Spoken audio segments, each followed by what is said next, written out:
Chapter 3. The Black Spot. About noon I stopped at the captain's door with some cooling drinks and medicines. He was lying very much as we had left him, only a little higher, and he seemed both weak and excited. "Jim," he said, "you're the only one here that's worth anything, and you know I've been always good to you. Never a month but I've given you a silver fourpenny for yourself, and now you see, mate, I'm pretty low and deserted by all. And Jim, you'll bring me one noggin of rum now, won't you, matey?"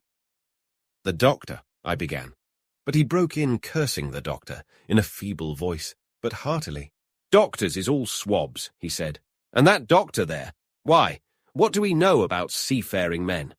I've been in places hot as pitch, and mates dropping round with yellow jack, and the blessed land a heaving like the sea with earthquakes. What do the doctor know of lands like that? And I lived on rum, I tell you. It's been meat and drink, and man and wife, to me. And if I'm not to have my rum now, I'm a poor old hulk on a lee shore. My blood'll be on you, Jim, and that doctor swab." And he ran on again for a while with curses. "Look, Jim, how my fingers fidges," he continued in the pleading tone. "I can't keep 'em still, not I. I haven't had a drop this blessed day. That doctor's a fool, I tell you. If I don't have a drain of rum, Jim, I'll have the horrors. I seen some on 'em already. I seen old Flint in the corner there behind you. As plain as print, I seen him. And if I get the horrors, I'm a man that has lived rough, and I'll raise Cain. Your doctor hisself said one glass wouldn't hurt me.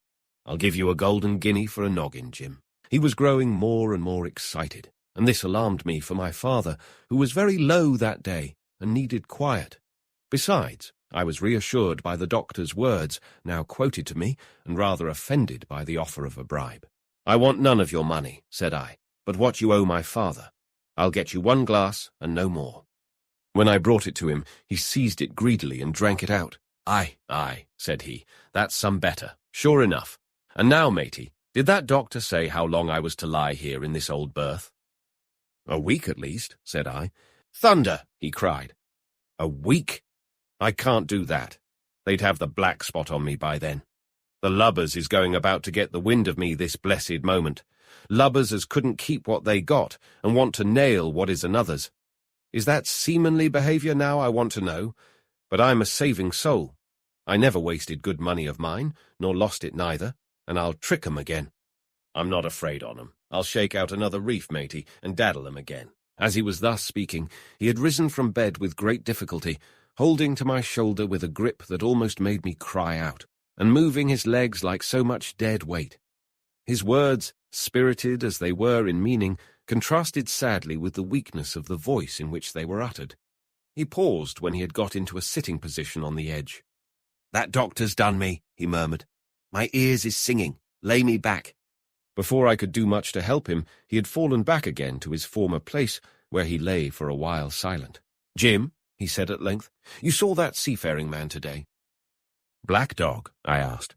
"Ah, Black Dog," says he. "He's a bad un, but there's worse that put him on. Now, if I can't get away nohow, and they tip me the black spot, mind you, it's my old sea chest they're after.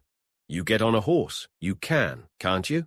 Well, then, you get on a horse and go to, well, yes, I will, to that eternal Dr. Swab, and tell him to pipe all hands, magistrates and sich, and he'll lay 'em aboard at the Admiral Benbow, all old Flint's crew, man and boy, all on 'em that's left. I was first mate, I was.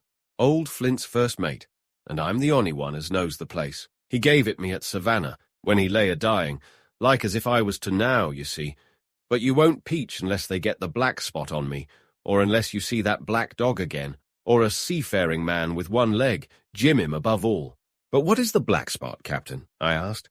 "That's a summons, mate. I'll tell you if they get that. But you keep your weather eye open, Jim, and I'll share with you equals, upon my honour." He wondered a little longer, his voice growing weaker, but soon after I had given him his medicine, which he took like a child, with the remark, "If ever a seaman wanted drugs, it's me," he fell at last into a heavy, swoon-like sleep, in which I left him. What I should have done had all gone well, I do not know. Probably I should have told the whole story to the doctor, for I was in mortal fear lest the captain should repent of his confessions and make an end of me. But as things fell out, my poor father died quite suddenly that evening, which put all other matters on one side. Our natural distress, The visits of the neighbours, the arranging of the funeral, and all the work of the inn to be carried on in the meanwhile kept me so busy that I had scarcely time to think of the captain, far less to be afraid of him. He got downstairs next morning, to be sure, and had his meals as usual, though he ate little, and had more, I am afraid, than his usual supply of rum, for he helped himself out of the bar, scowling and blowing through his nose, and no one dared to cross him. On the night before the funeral he was as drunk as ever, and it was shocking, in that house of mourning, to hear him singing away at his ugly old sea-song. But, weak as he was, we were all in the fear of death for him, and the doctor was suddenly taken up with a case many miles away and was never near the house after my father's death. I have said the captain was weak, and indeed he seemed rather to grow weaker than regain his strength. He clambered up and down stairs, and went from the parlour to the bar and back again, and sometimes put his nose out of doors to smell the sea, holding on to the walls as he went for support, and breathing hard and fast like a man on a steep mountain. He never particularly addressed me, and it is my belief he had as good as forgotten his confidences, but his temper was more flighty, and, allowing for his bodily weakness, more violent than ever. He had an alarming way now, when he was drunk, of drawing his cutlass and laying it bare before him on the table. But with all that, he minded people less, and seemed shut up in his own thoughts and rather wandering.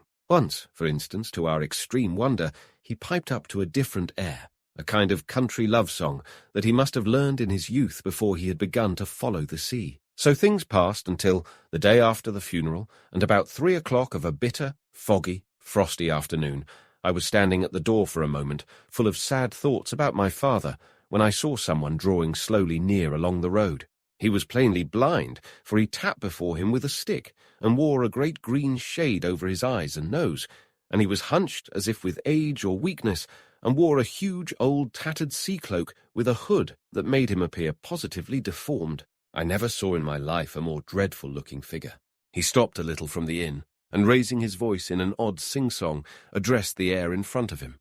Will any kind friend inform a poor blind man, who has lost the precious sight of his eyes in the gracious defence of his native country, England, and God bless King George, where or in what part of this country he may now be? "You are at the Admiral Benbow, Black Hill Cove, my good man," said I. "I hear a voice," said he, "a young voice. Will you give me your hand, my kind young friend, and lead me in?" I held out my hand, and the horrible, soft-spoken, eyeless creature gripped it in a moment like a vice. I was so much startled that I struggled to withdraw, but the blind man pulled me close up to him with a single action of his arm. "Now, boy," he said, "take me in to the captain." "Sir," said I, "upon my word I dare not." "Oh," he sneered, "that's it. Take me in straight, or I'll break your arm." And he gave it, as he spoke, a wrench that made me cry out. "Sir," said I, "it is for yourself, I mean. The captain is not what he used to be. He sits with a drawn cutlass. Another gentleman—" "Come now, March," interrupted he, and I never heard a voice so cruel and cold and ugly as that blind man's.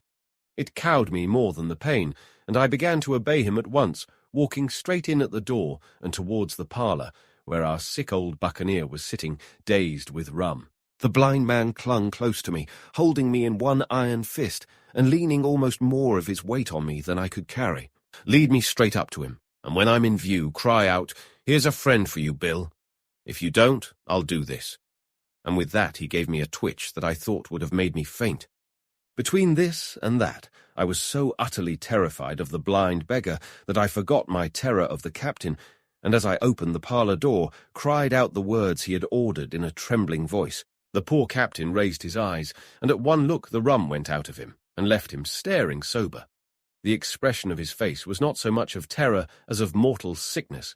He made a movement to rise, but I do not believe he had enough force left in his body. "Now, Bill, sit where you are," said the beggar. "If I can't see, I can hear a finger stirring. Business is business. Hold out your left hand. Boy, take his left hand by the wrist, and bring it near to my right." We both obeyed him to the letter, and I saw him pass something from the hollow of the hand that held his stick into the palm of the captain's, which closed upon it instantly. "And now that's done," said the blind man, and at the words he suddenly left hold of me, and, with incredible accuracy and nimbleness, skipped out of the parlour and into the road, where, as I still stood motionless, I could hear his stick go tap-tap-tapping into the distance. It was some time before either I or the captain seemed to gather our senses, but at length, and about at the same moment, I released his wrist, which I was still holding, and he drew in his hand and looked sharply into the palm. 10 o'clock, he cried. 6 hours. We'll do them yet. And he sprang to his feet. Even as he did so, he reeled, put his hand to his throat, stood swaying for a moment, and then, with a peculiar sound, fell from his whole height face foremost to the floor. I ran to him at once, calling to my mother. But haste was all in vain. The captain had been struck dead by thundering apoplexy. It is a curious thing to understand, for I had certainly never liked the man, though of late I had begun to pity him. But as soon as I saw that he was dead, I burst into a flood of tears. It was the second death I had known, and the sorrow of the first was still fresh in my heart.